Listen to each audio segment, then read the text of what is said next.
parce qu'il faut parler. Il y a quelque chose qui ne tourne pas rond. On veut aussi ton avis.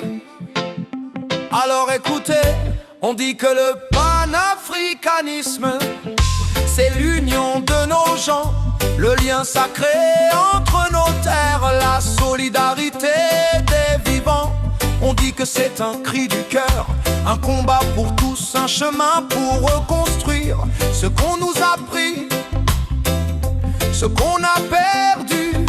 Mais expliquez-moi franchement, comment peut-on organiser un congrès sur l'Afrique, pour l'Afrique et soi-disant au nom des Africains, dans un hôtel où le peuple ne peut même pas mettre un pied?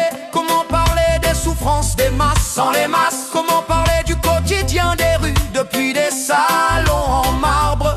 Kekeli, je vous demande, est-ce que ça a du sens? Oh, je vous pose la question, parce que moi je vois la contradiction. On veut aussi ton avis parce que mais exclut ce qu'on dit, les plus concernés. Oh, comment comprendre ça? Un mouvement du peuple sans le peuple qui est là, un congrès pour défendre l'Afrique sans entendre ceux qui la vivent chaque jour. Oh. Mon frère, ta voix ne tremble pas pour rien. Je suis du même avis que toi.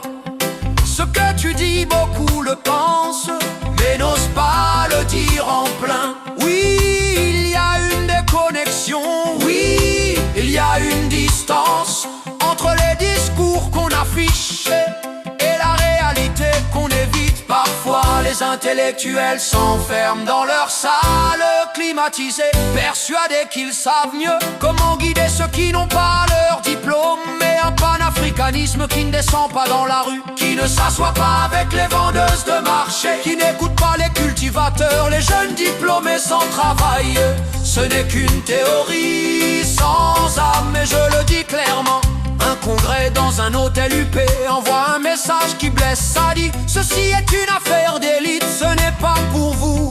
Alors que le panafricanisme à l'origine, c'était les mouvements de libération, les marches, les voix populaires, les rêves de Nkrumah, les révoltes de Sankara, le courage de Sylvanus Olympio, la sueur de ceux qui n'avaient rien mais qui voulaient tout changer. Nous devons revenir à ça, pas à des conférences où l'on applaudit des mots qui ne rejoignent pas les réalités des quartiers. Un vrai congrès panafricaniste doit être ouvert, accessible, populaire, pluraliste.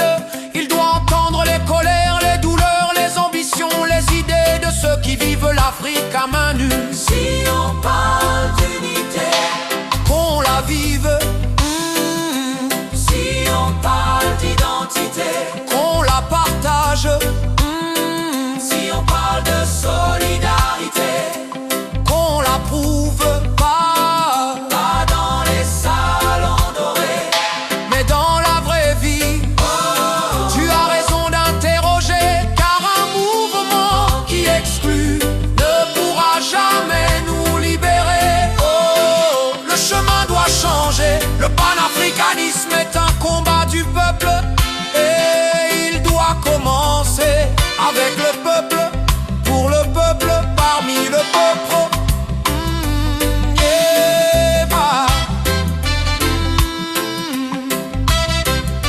Une révolution sans son peuple n'est qu'un décor sans lumière. Il est temps d'agir. Le panafricanisme doit revenir à ceux qui portent l'Afrique, à ceux qui la vivent, qui la pleurent, qui la rêvent.